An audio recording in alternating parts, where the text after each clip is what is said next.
need to train both our fire and our police personnel.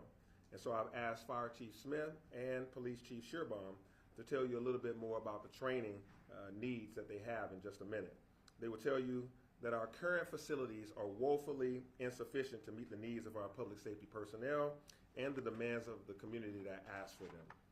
The Public Safety Training Center is going to include a variety of pieces of training infrastructure. I won't go through all of it, but there'll be an emergency vehicle obstacle course for fire and police officers to do their driving training, and academy housing for fire and police recruits, a fire department burn building, stables and pasture land to house our mounted patrol horses, a kennel and an indoor-outdoor training center for our canine units, and so much more.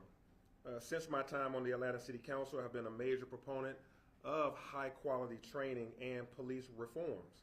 I've doubled the funding for our pre-arrest diversions work and helped lead adoption of policing reforms like the 8 Can't Wait measures to help community involvement. The City of Atlanta has the most extensive training requirements in the Southeast. Our training includes vital areas like de-escalation training techniques, mental health, community-oriented policing, crisis intervention training, as well as civil rights history education. This training needs space, and that's exactly what this training center is going to offer. I know there have been questions about the environmental impact of this project, which is a focus of this agreement we're announcing today with DeKalb County. The 85-acre facility will be constructed on a set of parcels owned by the City of Atlanta that totals more than 380 acres. The rest of the land, which is roughly 300 acres, will continue to be green space available to the public. This essentially is a huge park about the size of Atlanta's largest park, and it will be a park that will have a training center on a modest footprint within it. This is Atlanta, and we know forests. This facility will not be built over a forest. The training center will sit on land that has long been cleared of hardwood trees through previous uses of this site decades ago. Arborists have confirmed the existing vegetation on this land is overwhelmingly dominated by invasive species like vines and brush, softwoods and weeds. Much of the site contains rubble from the old buildings that were there and asphalts that are covered up old parking lots. The parcel is the original site of the police and fire department's training centers and has been in continual use for outdoor tactical training for Atlanta's public safety agencies for more than 50 years. Our development partner has committed to replace any hardwood tree that will be destroyed in construction with 100 hardwood trees for each one, as well as replacing invasive species with hardwoods. So the site will include double erosion control to ensure viability of Entrenchment Creek, the main waterway in the South River Forest Basin. The site itself will have green space open to the public, featuring trails, ball fields, and picnic areas. My administration is aggressively committed to environmental protection. We have been uniquely focused on expanding our protected green spaces in the city. In my first year of office alone, the City of Atlanta and our partners acquired an additional 260 acres throughout the city to be used for parks and green space. This announcement we're making today is due in large part to the extensive input from the community that we received over the last year plus through the Community Stakeholder Advisory Committee. This committee includes representatives from neighborhoods in DeKalb County and neighborhoods in Atlanta. These are leaders from the most immediately adjacent neighborhoods who support this project and are actively working to make it even better. Through the engagement with that committee, we have already made several enhancements to our plans, adding a minimum of 100-foot tree buffer along the residential-facing aspects of the facility, adding additional community uses, including a pavilion and accessible meeting spaces for the community. We moved the planned firing range to the southern portion of the site, closest to the industrial park, away from the residential areas. The committee will continue to be engaged to seek input on the project as it develops. This will be a true community center. In fact, we will also use this site to house a community watch training program for our communities. I want to take a moment to thank CEO Thurmond for working with us to move this project forward. He is a passionate advocate for his constituents and a trusted partner. He is just as committed to public safety, to the environment, to workforce development, and to our youth as we are here in the city of Atlanta. I thank him and the county for their partnership, and I invite him to the podium to share a few words about our partnership going forward. Thank you, CEO. Thank you, Mr. Mayor.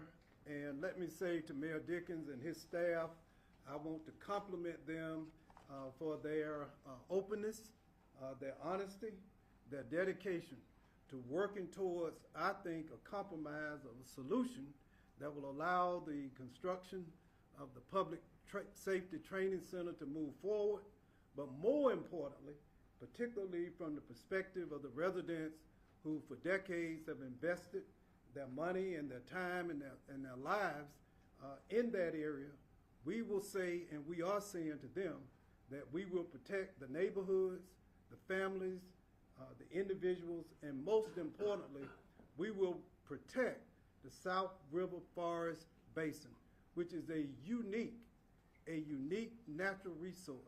There's nothing else like it inside of 285.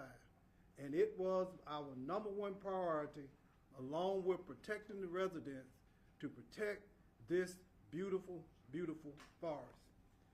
I'm encouraged that Mayor Dickens and his staff recognize the importance of doing just that, not just to protect this natural resource, but to enhance it as well. Let me go back for the land development permitting process. I want to say this. The land development permitting process in DeKalb County is an apolitical process. I was often asked during this time, Mr. Mayor, why can't we speed it up? And some people would ask me, did you make a call? My #1 priority was to protect the professionals in our land use planning and sustainability department, to protect them from any political interference or public pressure. These are men and women who are professionals, they're engineers, and I just want to thank Mr. Marcus Robinson, who's the director, for leading them in a way that this 11-month process that they went through by analyzing the application submitted to us and making sure that we protect the adjacent landowners as well as the South River Forest. I must also acknowledge, I think the mayor mentioned the Citizen Advisory Committee. These citizens volunteered their time to advocate on behalf of themselves, their families, and the DeKalb County residents who live within the South River Basin. I especially want to recognize Ms. Allison Clark, who chaired that committee. And they were honest, they spoke truth to power, and as a result of their efforts, we believe that the protections and enhancements went really above and beyond the development policies and procedures of our county. I also want to acknowledge Commissioner Larry Johnson as well as Ted Terry, who represent that area. Talked to Commissioner Johnson this morning. He has been an honest broker, an advocate for this community. Let me just mention the 5 different independent third-party reports that were generated by our planning and sustainability department that helped and informed them in this process. One, there was a site plan study, grading and drainage plans, stormwater management and hydrology report, an erosion and sedimentation and pollution control plan, a tree protection and replacement plan, a stream buffer variance request, a biological assessment of any critical habitat and endangered and threatened species, and a flood study. This is what informed and shaped our ultimate decision, which was to issue the land development plan. It wasn't politics, it wasn't political pressure, it was objective, professional assessment of the information that was provided to us. The mayor mentioned some of the enhancements that went above and beyond our land development policy. Very much encouraged by this. and very much encourage that our partners will have this training facility. But we know something. The most, I think, impactful crime deterrent is the opportunity to have and maintain honest labor. A major part of the enhancement will encourage contractors who will be working under the direction of the City of Atlanta to hire residents in the community, as well as to access local businesses. I'm encouraged that the mayor and his staff have reached out to the public school district to create a cadet training program. The most effective crime deterrent ever created is honest labor generated by honest men and women. I believe that by moving forward with these initiatives, more protection for the community, more support for economic growth, sustainable growth, we will be able to accomplish great things. And the last thing I'll mention, that this agreement that you will have in your possession will encourage and support. We've reached out to the Atlanta Regional Commission, CEO Anna Roach. This is a multi-jurisdictional natural resource. Although the proposed training center sits on City of Atlanta-owned property, the South River Forest actually sits in the City of Atlanta as well as in unincorporated DeKalb. We will be engaging the leadership, the direction, the expertise of the Atlanta Regional Commission to help us develop multi-jurisdictional strategies to manage, to enhance, and protect the South River Forest. Once again, I thank the mayor, I thank his staff, but most importantly, I celebrate the residents of DeKalb County, who long before we were called to this moment, invested in the South River Basin. They bought the houses, they mowed the lawns, they planted the trees, they loved this community. They were my highest priority, to protect their interests, to protect their livelihoods, and to protect this beautiful, beautiful natural resource. Thank you. Thank you. Thank you, CEO Thurmond. Next, you'll hear from our Atlanta Fire Rescue Department Chief, Rod Smith, who'll give you an overview of some of the the opportunities that we will have for the training center for our fire department, and then I'll bring up Chief Shearbaum. Chief? Thank you, Mr. Mayor. Atlanta Fire Rescue is the largest fire department in the state of Georgia, and we employ over 1,200 members. We are in desperate need of a modern training facility for the Atlanta Fire Rescue Department. In fact, we have been operating in a fractured state for over 30 years. Many of you may not know that we have been training our members classroom only in an unoccupied elementary school for a number of years. Matter of fact, I was trained in this school. It has since become condemned. We also do not have a live facility to train our members. The members have had to be bused to DeKalb County. They've had to be bused to Douglasville in order to learn live fire training. This initiative will set Atlanta Fire Rescue apart from its counterparts because we will also gain a public safety driving course. The heavy vehicles that you see running up and down the road, we need places to train and get our members up to a point where they can provide the services that the citizens of Atlanta deserve. So, Mr. Mayor, I want to thank you and your administration for moving forward with this initiative. It is much anticipated, and we look forward to providing the best services that we can to the citizens of Atlanta. Thank you, Chief. Thank you, Mayor. Good afternoon, everyone.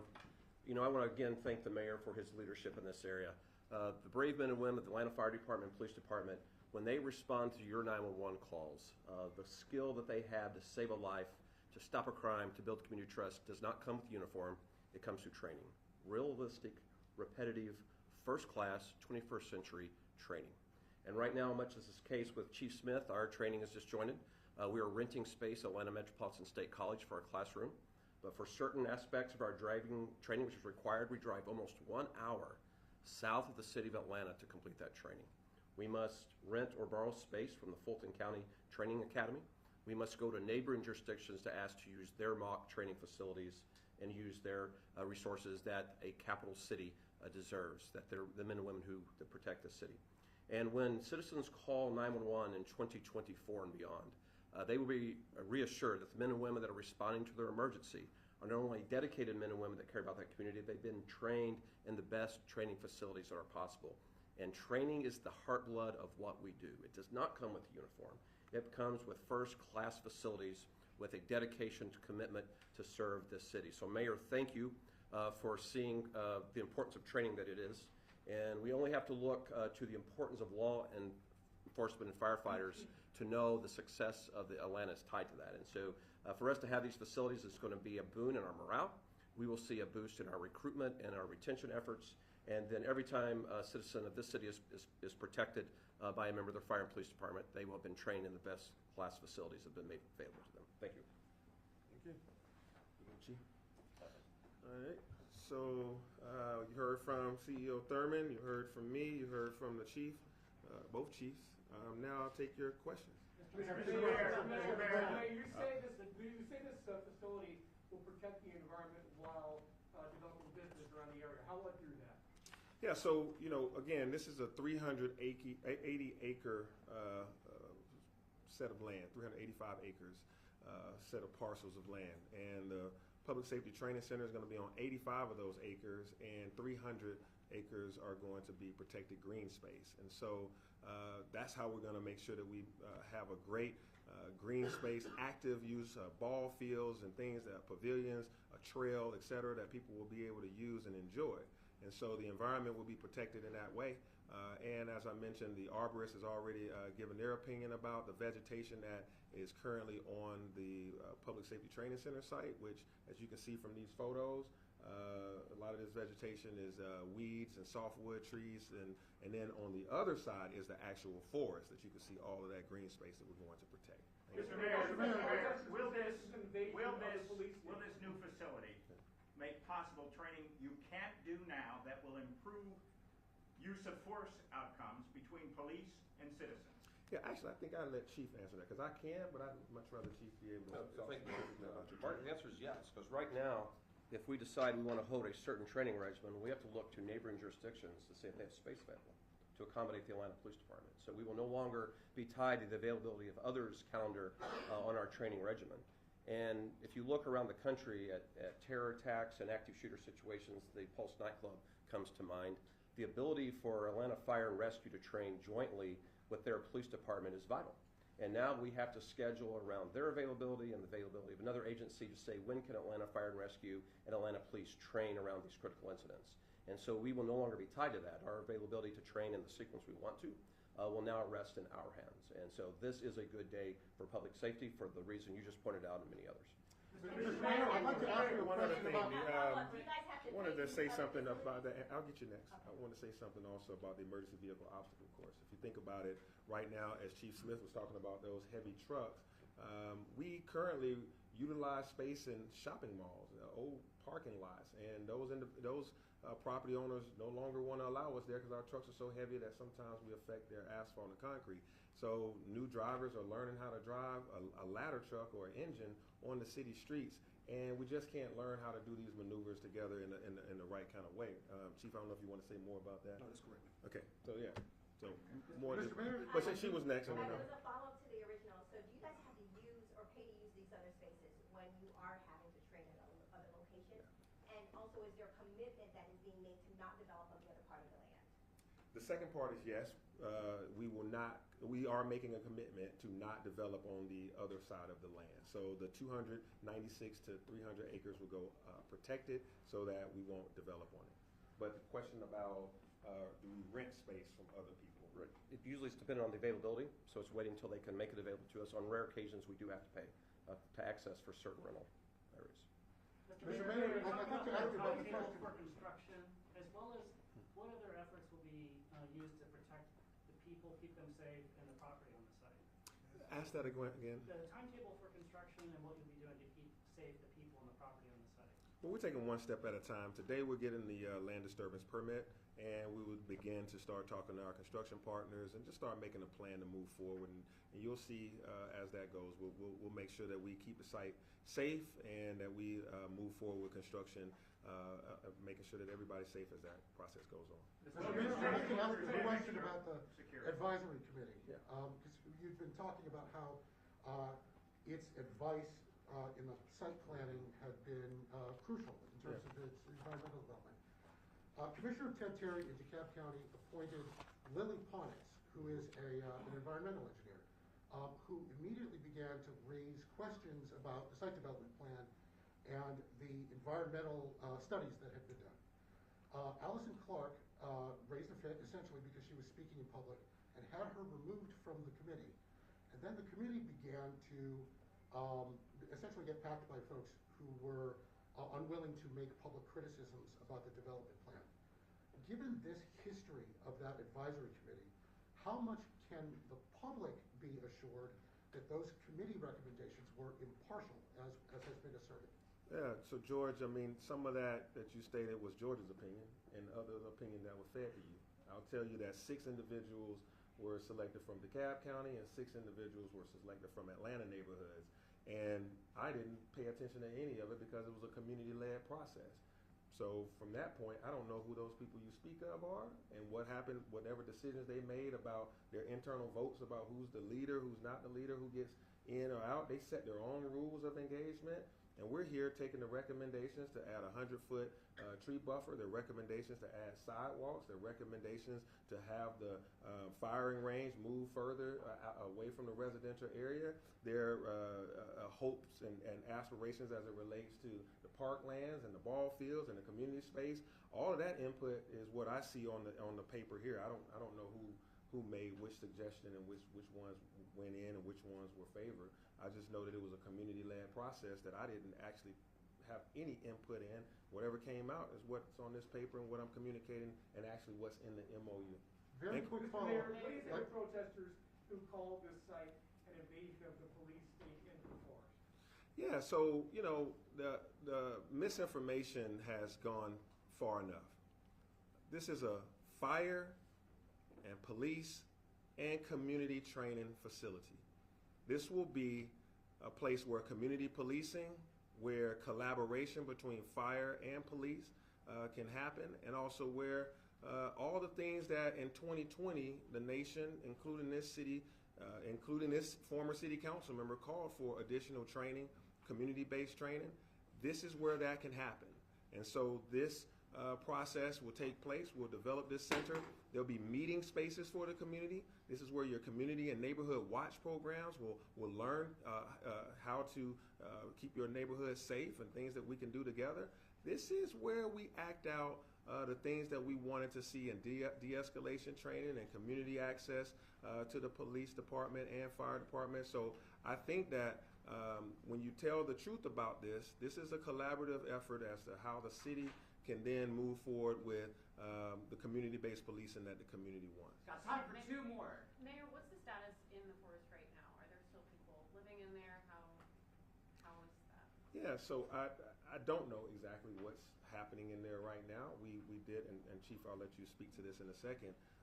So again, we own 385 acres, and then there's additional land that we don't own. There's other landowners over there, from a movie studio to other unincorporated areas. So individuals that are in the woods, they sometimes they're not even on the city of Atlanta's property. So it's not something that I definitely have any direct understanding of. So I think we went in to be able to get folks that were in the woods starting fires, and there were some tires that were burning and some other things, and so we had to go in there and ask those individuals to leave, and that was a collaborative process. So I don't know, Chief, do you know what the status is of individuals right now in the adjacent forest to our property? Yeah, as of this time, everyone has availed themselves of our request to vacate the area, and we do not believe there's anyone there at this time.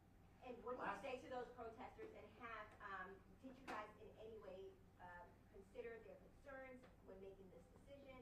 Was that part of the negotiations?